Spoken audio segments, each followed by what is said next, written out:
मनुष्य वही बनता है जो वो अपने भीतर सोचता है।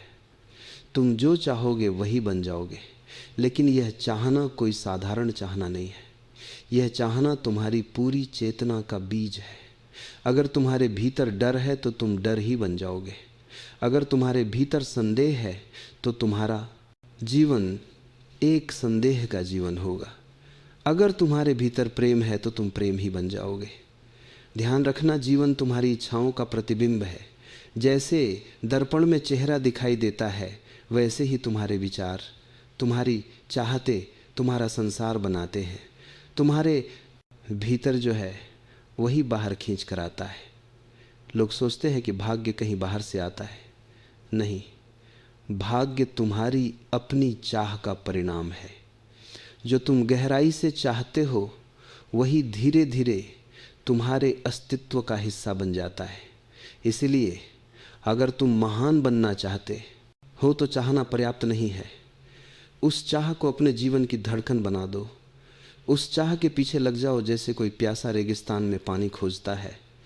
तुम्हारी चाह जितनी गहरी होगी उतनी ही जल्दी वह तुम्हारी हकीकत बन जाएगी। पहला सत्य विचार ही वास्तविकता का बीज है। मनुष्य हमेशा यह मानता आया है कि वास्तविकता बाहर से आती है।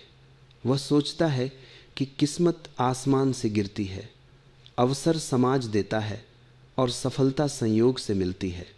लेकिन यह केवल एक भ्रम है। सच्चाई यह है कि वास्तविकता की जड़ें तुम्हारे भीतर है। तुम्हारे विचार ही वह बीज हैं जिनसे तुम्हारा भविष्य जन्म लेता है।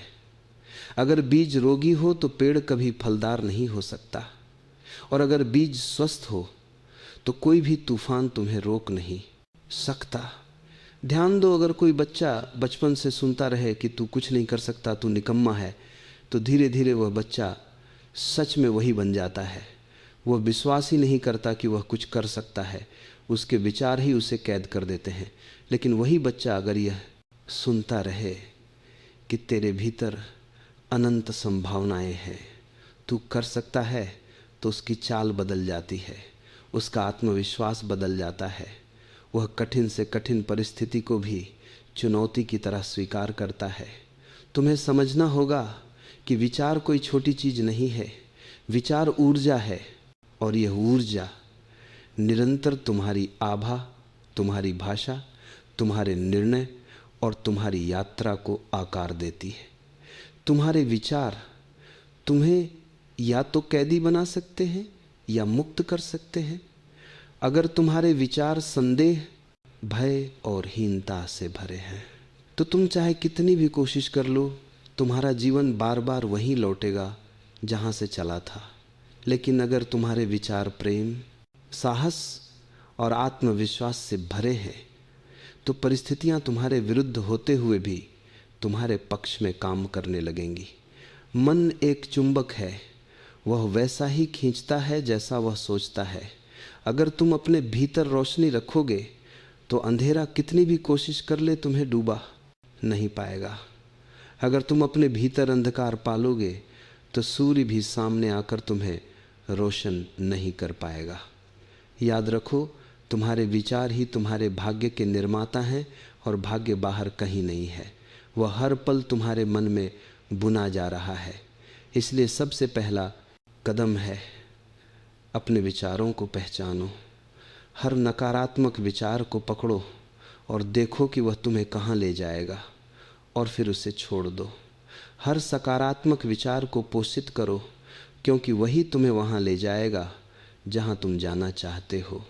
विचार बदलो तो जीवन बदल जाएगा। विचार ऊंचे रखो तो जीवन ऊंचाइयों तक पहुँचेगा, और अगर विचार गहरे हो तो जीवन भी गहराई पा जाएगा। दूसरा सत्य, चाहत केवल सोचना नहीं जीना है। लोग कहते हैं मैं यह बनना चाहता हूँ, मैं वह करना चाहता हूँ, लेकिन उनकी चाहत केवल शब्दों तक सीमित रहती है। वह चाहत इतनी हल्की होती है कि पहला ही तूफान उसे उड़ा ले जाता है। ध्यान रखना, सच्ची चाहत सिर्फ सोचने का नाम नहीं है, वह जीने का नाम है।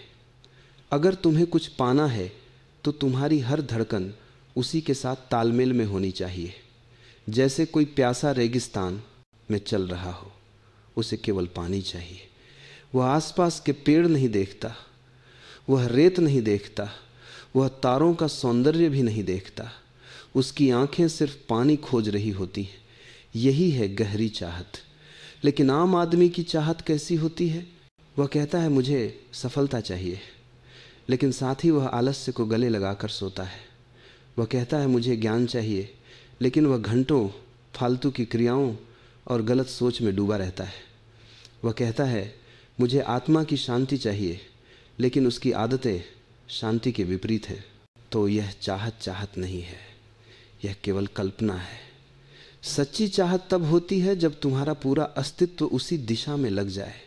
तुम्हारी सांसें, तुम्हारा रक्त, तुम्हारी आंखें, तुम्हारा सोचना, तुम्हारा चलना, सब कुछ उसी की तरफ बढ़ने लगे। तब दुनिया की कोई ताकत तुम्हें रोक नहीं सकती। गौर करना, जिन्होंने इतिहास बदला उनकी चाहतें साधारण नहीं थी। बुद्ध ने केवल सत्य की चाहत की और उसी चाहत ने उन्हें राजमहलों से जंगल तक पहुंचा दिया। एडिसन ने केवल रोशनी की चाहत की और उसी चाहत ने अंधेरे में बल्ब जला दिया। गांधी ने केवल स्वतंत्रता की चाहत की और उसी चाहत ने साम्राज्य को हिला दिया। तुम जो चाहोगे वही बन जाओगे, लेकिन वह चाह इतनी गहरी होनी चाहिए कि तुम्हारा पूरा जीवन उसका गवाह बन जाए। अगर चाह सत्य ही है तो वह कभी पूरी नहीं होगी, लेकिन अगर चाह गहरी है तो ब्रह्मांड भी तुम्हारी मदद के लिए रास्ता बनाने लगता है। याद रखो, सतह ही चाहते सपनों में मर जाती हैं, गहरी चाहते हकीकत में जन्म लेती हैं। तीसरा सत्य, डर और तुम्हारे सपनों के सबसे बड़े दुश्मन। मनुष्य चाहता तो बहुत कुछ है, लेकिन उसके भीतर एक और आवाज़ लगातार गूंजती रहती है, क्या यह संभव है? अगर मैं असफल हो गया तो, अगर लोग हंस पड़े तो, अगर दुनिया ने मुझे ठुकरा दिया तो, यही डर और यही संदेह तुम्हें कभी वहाँ पहुँचने नहीं देंगे जहाँ तुम जाना चाहते हो। याद रखना, डर और संदेह वही जहर हैं जहाँ